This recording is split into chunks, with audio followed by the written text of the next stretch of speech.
So the challenge of the Christian life, and at 66, I am deeply desirous to learn how to do this. I mean, Paul did say, I have learned the secret, as though it took some time. How many times do I come to the end of a day and I shake my head and say, it's been 8 hours since I thought about trusting a promise. I haven't even thought about them. But you know what else I've had in those 8 hours? Anxiety, murmuring. Where do they come from? Not trusting promises. This takes some of us a lifetime to learn. Oh, you young people, get this now. That's why I prayed at the beginning, oh God, build habits into our lives. Habits of trusting promises. Habits of hourly going to the Lord and saying, I need you, I need you, I need you. And then don't just go away saying, yeah, I need him and feeling as depressed as when you came, but rather take a promise. I believe it. And don't let it go until it has an effect on you. And then turn your resolve by that power into a deed. Closing illustrations. If you set your heart, for example, to give, thinking money here now, could be anything else. If you set your heart to give sacrificially and generously, I'm not even thinking necessarily the church, just whoever needs, whatever need you think, whether the church has needs and the poor have needs and ministries have needs and wherever. You just want to be, you just set your heart. You're going to make a resolve to give. Have a sacrificially generous life. The power of God to fulfill that resolve will come to you as you trust in the future grace of God, in the promise, my God will supply all your needs according to his riches and glory in Christ Jesus. And the promise, he who sows sparingly will reap sparingly, and he who sows bountifully will reap bountifully. And the promise, God is able to make all grace abound to you, so that having all sufficiency in all things at all times, you may abound in every good work. You believe those three promises, you're going to be a generous, sacrificial person.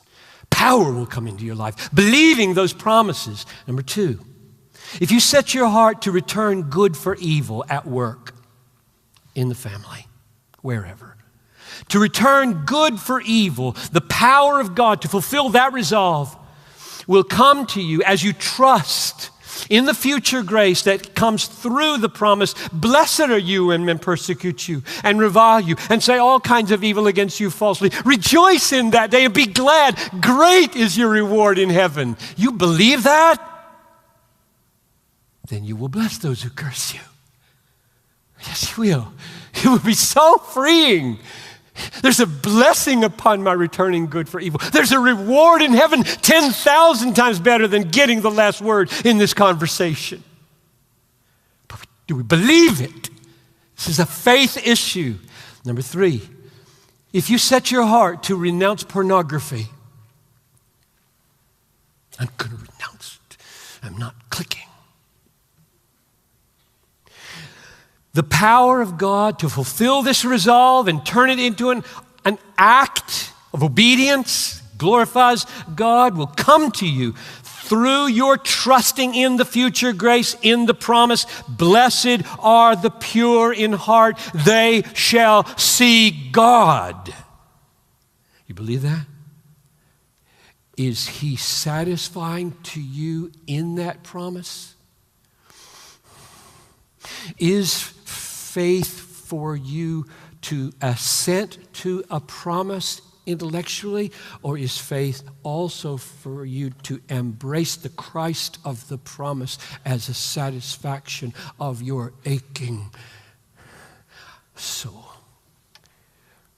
Or the promise, it is better that you tear out one of your eyes than that your whole body be thrown into hell. Oh yes, it is better. It is wonderfully better. It is all satisfyingly better to tear your eye out. It is so much better. You believe that? It's a belief issue. Number 4, if you set your heart to speak for Christ when the opportunity comes, you can bear public witness somewhere at Thanksgiving or at work, going to bear public witness when opportunity comes, the power of God will come to you to fulfill that resolve when you believe in future grace that is flowing to you through the promise. Don't be anxious about how you are to speak or what you are to say, for what you are to say will be given to you in that very hour. Do you believe it? Number 5, if you set your heart to risk your life by ministering to the needy in some dangerous place around the world, set your heart to be that kind of servant of God and go to a dangerous place to serve people without the gospel who have a need. If you set your heart to spend your life in a difficult place, a dangerous place, the power of God will flow to you to turn that resolve into an act of faith if you trust the future grace that is flowing to you through this promise. To live is Christ and to die is gain. Or, don't fear those who kill the body and cannot kill the soul. Are not 2 sparrows sold for a penny? Not one of them will fall to the ground apart from your Father. Even the hairs of your head are all numbered. You believe it. You care for me that closely. Every little hair, you count them. That's how intimately concerned you are for my welfare as I walk into this very dangerous place. Yes, that's how intimately I care for you. Sparrows and hares, that's how I attend to my children. And finally, number 6, if you set your heart to invite someone to Thanksgiving dinner who cannot pay you back, the power of God will flow into that resolve and turn it into an action if you trust in the future grace that is flowing to you through the promise of Luke 14. You will be blessed because they cannot repay you. You will be repaid at the resurrection of the just. Do you believe it? It's a wonderful thing to live by faith in future grace. It's radical, it's freeing, it's satisfying to live by faith in future grace. May God increase our daily faith in the inexhaustible, blood-bought, Christ-exalting future grace.